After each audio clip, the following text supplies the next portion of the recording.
Welcome to RTV. నేను మీ గయాజ్ని. ప్రస్తుతం మనము నెల్లూరు నగరాన్ని శివారు ప్రాంతమైన ఎన్టీఆర్ నగర్ సమీపంలోని జాతీయ రహదారిపై కొద్దిసేపటి కిందటే రోడ్డు ప్రమాదం జరిగింది. ఈ ప్రమాదంలో సుమారు 5 మంది మృతి చెందగా 4 క్షతగాత్రులయ్యారు. ప్రస్తుతం మనం చూస్తున్నాం. అంటే ఇక్కడి నుంచి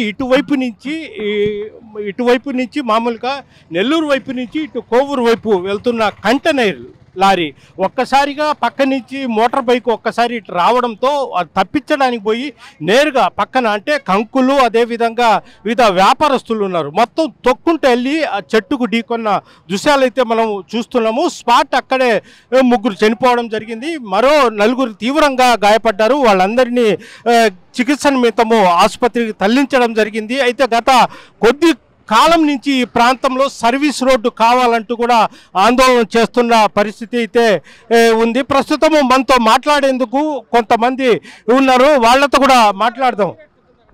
చెప్పండి, అంటే గత కొంతకాలం నుంచి మీరు చింతారెడ్డిపాలెం దగ్గర ఈ బ్రిడ్జి ఏర్పాటు చేయాలా, అదేవిధంగా సర్వీస్ రోడ్లు కావాలంటూ ఆందోళన చేస్తున్నారు. ఇప్పుడు ఈ ప్రధాన జరిగింది ఘటన ఎలా చూస్తుంది సార్? ఇది మనకేందంటే ఈ ప్రమాదాలు జరగకుండా ఉండాలంటే ఇది ఎప్పుడో 2004లో ఏర్పడ్డ ఈ ఫ్లైఓవర్ హైవే అప్పుడు అండర్ పాస్ బ్రిడ్జిలు లేకుండా పోవటం, దానికి తోడు సర్వీస్ రోడ్లు లేకుండా పోవటం, ఈ సర్వీస్ రోడ్లు కానీ ఉంటే ఈ ప్రమాదాలు జరగవు.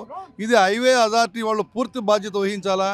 ఈ వహించినందువల్ల చనిపోయిన వాళ్ళు కూడా 25 లక్షల రూపాయల లెక్కన ఈ హైవే అథారిటీ వాళ్ళు కడితేనే వాళ్ళకి పనిష్మెంట్గా మరొకసారి నెల్లూరు నగరంలో సర్వీస్ రోడ్లు లేకుండా ఈ హైవే ప్రవేశించడం అనేది జరగకుండా చేసుకోవాల్సిన బాధ్యత ఇది. అదేవిధంగా ఇప్పుడు వచ్చిన లారీ అసలు చేపలు తోలే లారీ అది. ఆ లారీ వచ్చే సందర్భంలో ముందుగా బైకుల్లో పోతుంటే అతను నిద్రపోవడం, అది తగిలి మొత్తం మీద 3 మాత్రం అక్కడికక్కడ చనిపోవడం జరిగింది. అట్లాగే ఆ పక్కన కంకులు టెంకాయలు అమ్ముకున్న వాళ్ళకి కూడా మంచి దెబ్బలు తగిలినాయి, వాళ్ళని కూడా హాస్పిటల్లో జాయిన్ అయ్యారు. ఇలాంటి ప్రమాదాలు మాత్రం మరొకసారి జరగకుండా ఉండాలంటే కంప్లీట్గా కూడా హైవే అథారిటీ, ట్రాఫిక్ వీళ్ళందరూ కూడా బాధ్యత వహించాల్సిన అవసరం ఉందని చెప్పేసి ఈ సందర్భంగా తెలియజేస్తున్నాం. అంటే గత కొంతకాలం నుంచి మీ పోరాటాలు చేస్తున్నారు, ఏదైనా జరిగినప్పుడే అధికారులు హడావుడి చేస్తున్నారు, పాలకులు హడావుడి చేస్తారు, చనిపోయిన కుటుంబానికి పోయి ఏదో ఒకటి ఆర్థిక సహాయం అని వాళ్ళు కంటి తుడుపు చర్యగా చేపడుతున్నారు. కానీ పక్కాగా ఇక్కడ సర్వీస్ రోడ్లు కానీ ఏమీ లేవు. మీ డిమాండ్స్ ఏమిటి సార్? మాకున్న ఉద్దేశం ఏంటంటే ఆడ మన సింహపూరి జంక్షన్ కాడ నుంచి అలాగే పెన్నా బ్యారేజ్ దాకా, పెన్నా బ్రిడ్జి దాకా ఒకటే ఫ్లైఓవర్ని తీసుకెళ్ళి అన్ని చోట్ల అండర్ పాస్ రిలీజ్ చేస్తే, అలాగే సర్వీస్ రోడ్లు ఏర్పాటు చేస్తే ఈ ప్రమాదాలు నియంత్రించడానికి మాత్రం ఖచ్చితంగా ఉపయోగపడుతుంది. ఇది ప్రభుత్వం వహించాల్సిన అవసరం ఉంది. ఇదంతా కూడా వచ్చేసి ఆ ఒక పెన్నా కాడ నుంచి భుజభుజ నెల్లూరు దాకా ఇదంతా ఒక గవర్నమెంట్కి సంబంధించింది కాబట్టి గవర్నమెంట్ చొరవ తీసుకోవాల్సిన అవసరం ఉందని చెప్పేసి నేను తెలియజేస్తున్నాను మిత్రులు. లాయర్ గారు మీరు చెప్పండి, అంటే చెన్నై టు విజయవాడ పెద్ద హైవే ఇది, అంటే కనీసము ఈ ప్రాంతంలో ఇటు నుంచి అటు అల్లిపురం కానీ ఇటు మైపాడు ఇట్లా పోవాలన్నా ప్రజలు చాలా ఇబ్బందులు పడుతున్నారు. యాక్సిడెంట్ రోజు ఏదో ఒక చోట జరుగుతుంది, జరిగినప్పుడు మాత్రం హడావుడి తప్ప మిగిలిన కాలంలో అసలు పట్టించుకోరు. మీరు ఎలా చూస్తారు, ఏం చేస్తే బాగుంటుంది? ఈరోజు నెల్లూరు నగరంలోకి 6, 7 ప్రవేశ ద్వారాలు ఉన్నాయి. అంటే నెల్లూరు నగరంలోకి ప్రవేశించాలన్నా, నెల్లూరు నగరం నుంచి బయటికి వెళ్ళాలన్నా బుచ్చి, సంగం, కోవూరు, ఈ విధంగా అయ్యప్ప గుడి, ఈ విధంగా 7 ద్వారాలు ఉంటే అందులో మొత్తం 100 మంది నెల్లూరులోకి వస్తే 60 మంది ప్రజలు కేవలం ఈ చిల్డ్రన్స్ పార్క్ రోడ్ నుంచి, అలాగే ఈ హైవేలో నుంచి పెన్నా బ్రిడ్జ్ నుంచి చిల్డ్రన్స్ పార్క్ మధ్యలోంచి నెల్లూరు నగరంలోకి ప్రవేశించాలన్నా, నెల్లూరు నగరం నుంచి బయటికి ప్రవేశించాలన్నా ఉండే ఏకైక ముఖ్యమైన మార్గం. ఇంత క్రూషియల్ అయినటువంటి ఈ రోడ్లో ఫ్లైఓవర్స్, అండర్ పాస్లు లేకపోవడం వల్ల ప్రమాదాలు విపరీతం జరుగుతున్నాయి. ఆ ఫ్లైఓవర్స్, అండర్ పాస్లు కట్టాలని చెప్పేసి అనేక సంవత్సరాలుగా అనేక మంది ప్రజలు ఆందోళన చేస్తారు. అలాగే కనీసం అవి కట్టినంత వరకు కూడా పోలీసుల పర్యవేక్షణ కూడా లేదు. చిల్డ్రన్స్ పార్క్ ఆ జంక్షన్లో పోలీసుల పర్యవేక్షణ ఉండే పోలీసులు కూడా సెల్ ఫోన్తో ఆడుకుంటున్నారు తప్పనిచ్చి ఎక్కడ నియంత్రించే పరిస్థితిలో లేదు, నియంత్రించే శక్తి వాళ్ళకు కూడా చాలడం లేదు. కాబట్టి ఇంత సివియర్ ఉండే విషయాన్ని ఖచ్చితంగా ఫ్లైఓవర్స్ నిర్మించాలి. పెన్నా బ్రిడ్జ్ నుంచి సింహపూర్ హాస్పిటల్ వరకు 6 క్రాసింగ్స్ ఉన్నాయి. ఈ 6 క్రాసింగ్స్లో నిత్యం యాక్సిడెంట్స్ జరుగుతూనే ఉన్నాయి. పెద్ద యాక్సిడెంట్స్ జరిగితేనే మీడియా దృష్టి వస్తుంది, మీడియా అటెన్షన్ వస్తుంది. చిన్న యాక్సిడెంట్స్, కాళ్ళు ఇరిగిన వాళ్ళు, చేతులు ఇరిగిన వాళ్ళు, అనేక మంది జీవితాలు గాల్లో కలిసిపోతున్నాయి. నష్టపోయిన ఆ కుటుంబాలు ఎవరు కూడా వాళ్ళకి ఆ నష్టపరిహారం కట్టించలేము. 10 రూపాయలు డబ్బులు ఇస్తేనో, 10,000, 1,00,000 రూపాయలు డబ్బులు ఇస్తేనో వాళ్ళ జీవితాలు తిరిగి తెచ్చిలేము. ఆ కుటుంబాన్ని ఎవరో కూడా శాశ్వతంగా ఆదుకోలేము. ఇంత తీవ్రమైనటువంటి విషయం పట్ల ప్రభుత్వం తక్షణమే స్పందించి తప్పుడు ప్రకటనలు చేస్తారు. ఆందోళన జరుగుతుందని చెప్పేసి ఆందోళన మీద నీరు చల్లడం కోసం బ్రిడ్జి శాంక్షన్ అయిందని చెప్పేసి 115 కోట్లకు ఫ్లైఓవర్ అండర్ పాస్ అని ఒకరు, 120 కోట్లకు ఫ్లైఓవర్ అని ఒకరు కేవలము ఈ ఉద్యమాన్ని నీరుగార్చడం కోసం ప్రయత్నం జరుగుతూ ఉంది. ఆ విధంగా కాకుండా ప్రభుత్వం తక్షణమే ఇమీడియట్గా బ్రిడ్జి శాంక్షన్ చేసి పనులు స్టార్ట్ చేయాలని చెప్పేసి మేము కోరుకుంటాము. అంతవరకు ఈ అన్ని ప్రాంతాల్లో కూడా పోలీస్ పాయింట్స్ ఏర్పాటు చేసి ప్రమాదాలు జరగకుండా నివారించాలని చెప్పేసి కోరుతున్నాం. ఓకే, ఇప్పుడు ప్రజెంట్ ఎంతమంది చనిపోయారు? దాదాపు ఒక 1 ఇయర్లో 50 పైగా ప్రాణాలు గాల్లో కలిసిపోయినాయి. ఈ ప్రాంతంలో ఎన్టీఆర్ నగర్ నుంచి సింఫర్ హాస్పిటల్ మధ్యలో ఈ విధంగా 20 సంవత్సరాలు లెక్కేసుకుంటే కనీసం 500-600 మంది చనిపోయి ఉంటారు.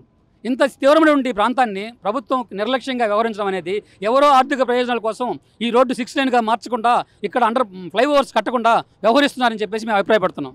అంటే రేపు 16వ తేదీ కూడా దీని మీదే మానవహారం కూడా చేపడుతున్నారు. అయితే నిన్న మంత్రి అదేవిధంగా ఎంపీ వాళ్ళు మాత్రము మేము ఏర్పాటు చేస్తున్నామని కూడా ప్రకటించడం దీని మీద నమ్ముతారా?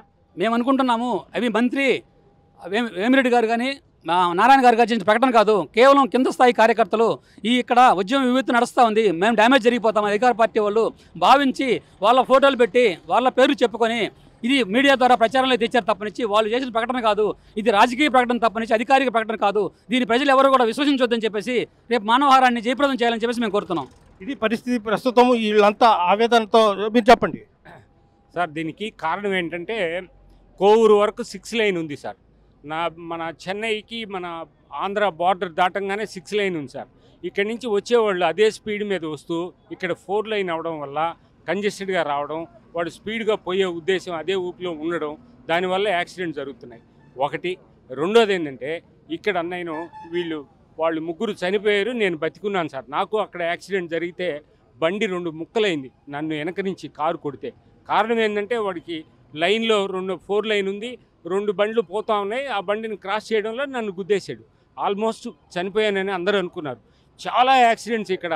ఒక తల్లి, ఒక తండ్రి, ఒక బిడ్డ కాలేజీకి తీసుకుపోతూ 2 స్పాట్లో చనిపోయారు సార్. అంతకుముందు అక్కడ ఆటోలో మా ఫ్రెండ్ వాళ్ళ మదరు వాళ్ళతో పాటు 6 చనిపోయారు సార్ ఆటోలో పోతూ. చాలామంది చచ్చిపోతున్నారు. ఇక్కడ అన్ని ఫ్లైఓవర్స్ చేయాలా, ఇమ్మీడియట్గా ఇది 6 లైన్ చేయాలా. 6 లైన్ చేస్తూ బార్డర్ కూడా లేదు సార్ ఇక్కడ. ఈ లైన్కి ఈ బార్డర్ కూడా మిగతా ఏరియాల్లో చూడండి, మీకు దగ్గర ఆ బార్డర్ తర్వాత ఒక వెహికలే పోతుంది. ఇక్కడ ఈవెన్ బైక్ కూడా పోలేని పరిస్థితి. ఇవన్నీ సరిచేయాలా.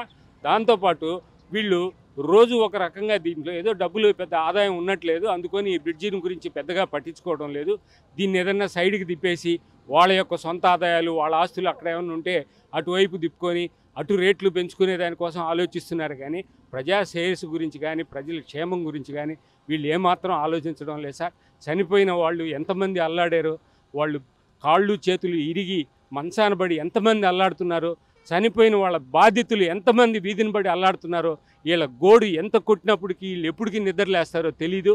కానీ కమ్యూనిస్టు పార్టీగా ఈ ఉద్యమంగా మేము ఖచ్చితంగా వీళ్ళని నిద్ర లేపుతాం, ప్రజల్ని నిద్ర లేపుతాం. ఖచ్చితంగా ఈ బ్రిడ్జి వేసిన దాకా మేము నిద్రపోవాలని తెలియజేస్తున్నాం. Okay, thank you.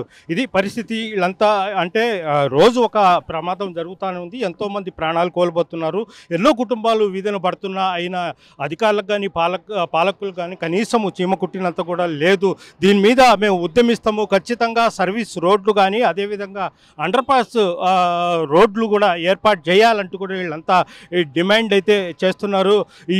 ఎప్పటికైనా అంటే ఈ నెల 16వ తేదీ ఎత్తున భారీ ఎత్తున మానవహారం కూడా ఏర్పాటు చేస్తామని కూడా వాళ్ళంతా చెప్పడం జరుగుతుంది. ప్రస్తుతం మనం చూస్తున్న విజువల్స్ రూపంలో కంటైనర్ ఏ విధంగా దూసుకొచ్చింది కూడా మనం చూస్తున్నాము. మొత్తం అంటే ఈ చెట్టు ఢీ కొనకుంటే మాత్రము ఇంకా ప్రాణాలు గాలిలో కలిసిపోయేది.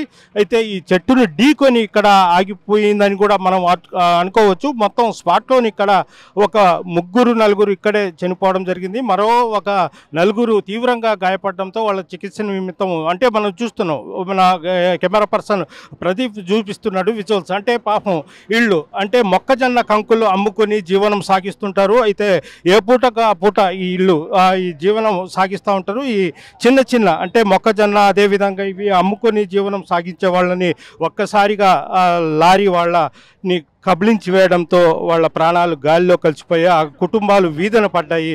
ప్రస్తుతము ఇలాంటి ఘటనలు నిత్యం జరుగుతున్నప్పటికీ పాలకులు అధికారులు మాత్రం నిమ్మకు నీరెత్తినట్లు వ్యవహరిస్తున్నారన్న విమర్శలు కూడా లేకపోలేదు. ఇప్పటికైనా అధికారులు స్పందించి ఈ ప్రాంతంలో అండర్ పాస్ బ్రిడ్జీలు అదేవిధంగా సర్వీస్ రోడ్లు ఏర్పాటు చేయాలంటూ కూడా డిమాండ్ చేస్తున్నారు. ఈరోజు 11th నవంబర్ మధ్యాహ్నం ఈ SVGS కాలేజ్ జంక్షన్ దగ్గర నెల్లూరు బాలాజీ నగర్ పోలీస్ స్టేషన్ లిమిట్స్లో ఇక్కడ ఒక కంటైనర్ వెహికల్ ఓవర్ స్పీడింగ్ తో వచ్చింది అండ్ ఒక ముందుగా వస్తున్న ఒక వ్యక్తిని తప్పించడానికని సైడ్గా వెళ్ళి అది ఒక మొక్కజొన్న బొట్ట అమ్ముకునే వాళ్ళని అండ్ అక్కడ పార్క్ ఉన్న కొన్ని వెహికల్స్ అండ్ అక్కడ ఉన్న ట్రీని హిట్ చేయడం జరిగింది.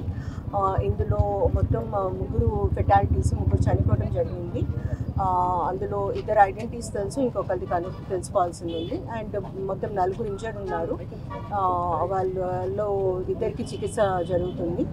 సో మేము తొందరగా అప్డేట్ ఇస్తాము. ఈ నేషనల్ హైవే మీద యాక్సిడెంట్స్ జరగకుండా అన్ని రకాల ప్రికాషన్స్ తీసుకోవడం జరుగుతుంది. మనం ఆల్ డిస్ట్రిక్ట్ అడ్మినిస్ట్రేషన్తో కలిసి ఒక ప్రణాళికాబద్ధంగా ముందుకు వెళ్తాము యాక్సిడెంట్స్ అరికట్టడానికి. ఒకరిది ఇంకా తెలియదండి, 2 మాత్రం అల్లీపురం వాళ్ళండి. పేర్లు నేను ఇస్తాను, ప్రెస్ నోట్లో ఇస్తాను. సూలూరుపేట నుండి ఒంగోలు వైపు వెళ్తున్నట్టుగా తెలుస్తుంది. ఇంకా మేము డీటెయిల్స్ కనుక్కుంటున్నాం. చరిత్ర సృష్టించినోడు ఇప్పుడు ఆ చరిత్రని తిరగరాయబోతున్నాడు. అబద్ధాల గోడల్ని బద్దల కొట్టి నిజాలను రాగా మీ ముందుంచబోతున్నాడు. నిజమైన వార్తల కోసం వెంటనే డౌన్లోడ్ చేసుకోండి రా యాప్ని.